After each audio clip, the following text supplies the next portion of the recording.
ভালো না সামগ্রী উদ্ধার করেছেন আজকে আমাদের নেশা বিরোধী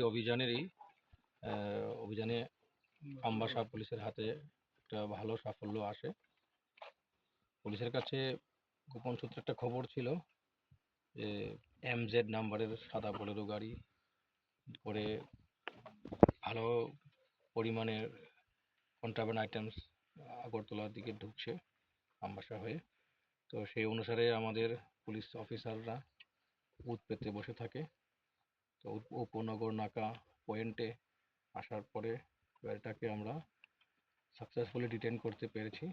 ডিটেন করে যা যা প্রসিডিওর আছে লিগ্যাল প্রসিডিওর মেনে সার্চ কন্ডাক্ট করা হয়।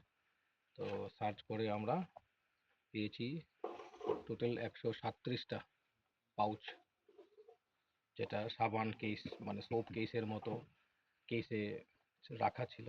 টোটাল 7টা পাউচ ব্রাউনিশ কালারের পাউডারি সাবস্টেন্স, যেটা আমাদের ডিস্ট্রিক্ট ফরেন্সিক সায়েন্স ল্যাবরেটরির যারা এক্সপার্ট আছেন তারা এটাকে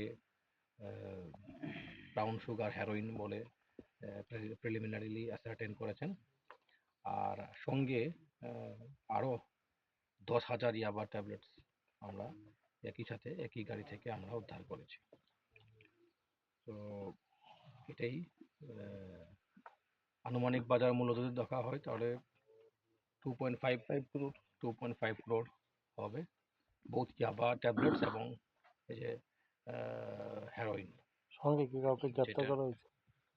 এক একটা পাউচ যদি 12 গ্রাম আমরা দেখেছি, তো সেই হিসাবে 1.6 কেজি হবে। তো টোটাল পাউচ 137 প্যাকেটস। অ্যারেস্ট আছে নি? 3জনকে যারা গাড়িতে ছিল তাদেরকে আমরা ডিটেইন করেছি। নেক্সট আমরা NDPS মামলা রুজু করে নেক্সট ইনভেস্টিগেশন। কোন জায়গা থেকে আসছিল তারা আসছিল মানে আগরতলার উদ্দেশ্যে আসছিল।